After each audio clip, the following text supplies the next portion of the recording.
This is the first bill that I will speak and vote on in the Iowa House, and I'm willing to bet that it will be one of the most important and consequential of my career.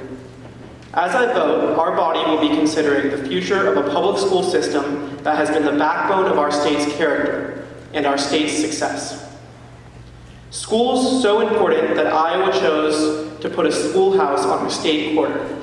Schools that gave me, a 23-year-old Iowan born and raised in this state, the skills and education necessary to become a member of the Iowa House of Representatives. My parents came to Iowa 31 years ago as immigrants from Venezuela. They had never lived somewhere this cold, and Iowa life was a big change from the bustling metropolis of Caracas. They planned to stay for 3 years for my dad's medical training at the University of Iowa, and not one day more. Instead, they found a strong, welcoming community, incredible opportunities, and most importantly, world-class public schools. They decided to stay and build a life in Iowa City. Because of that decision, my brothers and I had the opportunity to attend some of the best public schools in the country. The work that Iowa's teachers do is nothing short of extraordinary, but the truth is that we haven't been giving them the resources they need for a long time. For years, the increases in supplemental state aid for public schools have failed to keep up with the increased costs that schools face. While schools have come here year after year and told us that they need more support, this body has told them that we cannot afford it. While our teachers and school workers have worked harder than ever to maintain the quality of our schools, we have seen program cuts, rural consolidation, and many communities in Iowa have lost their schools.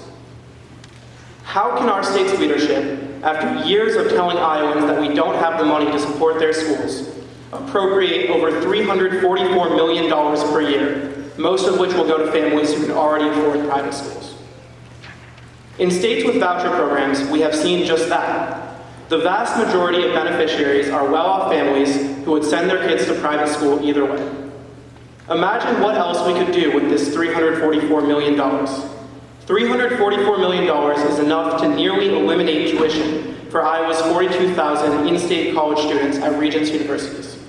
It is enough to expand pre-K and help our workforce have the flexibility that they need.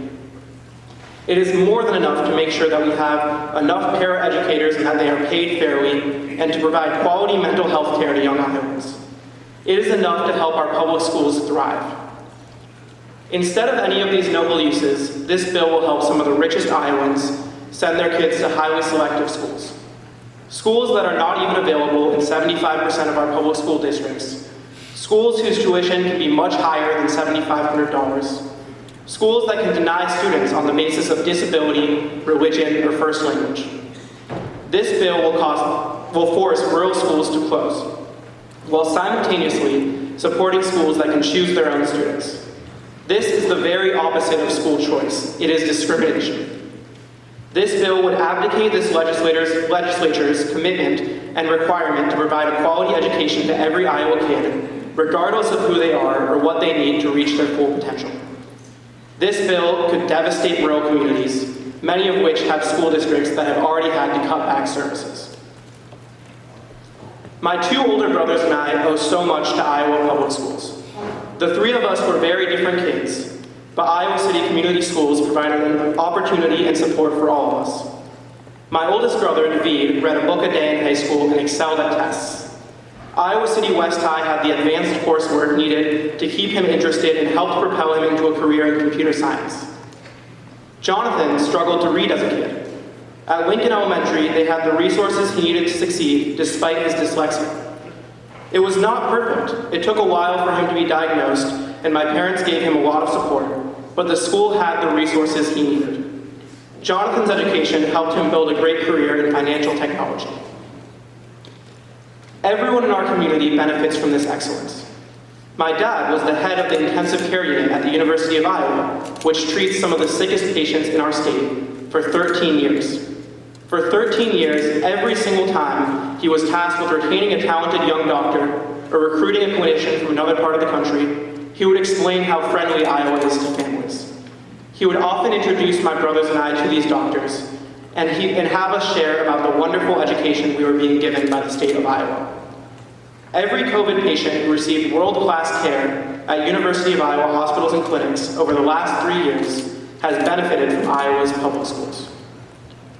This impact on our community explains why 283 Iowans, with and without kids, with kids in private and public schools, Republican, Independent, and Democrat, have reached out to me in the last week to oppose this bill. When I think about how I ended up as a member of the Iowa House, I think of Mr. Ritter, my 4th grade teacher who taught me how to read the news and think critically about issues in our state. I think of my debate coach, Vince, who helped our team compete on the level of elite private schools in cities like Chicago, Dallas, and Atlanta. I think of my English teacher, Mrs. Borger-Gurman, who despite our large class sizes, would work for hours to ensure that we could get feedback on multiple drafts of each essay we wrote for her class. I think about Mr. Miller and Mrs. Rustwick, who taught me calculus and chemistry and prepared me for the rigor of a neuroscience degree at the University of Chicago. Without the quality public schools that Iowa chose to put on our state border, my parents may not have stayed in Iowa. My dad would not have been able to recruit some of the best doctors in the world to come to our state. My brothers and I may not have excelled. I would likely not be standing before you all as a member of the Iowa State Legislature. Please join me in voting no on this bill so we can focus on making sure every Iowa kid is as lucky as I was to be born in Iowa.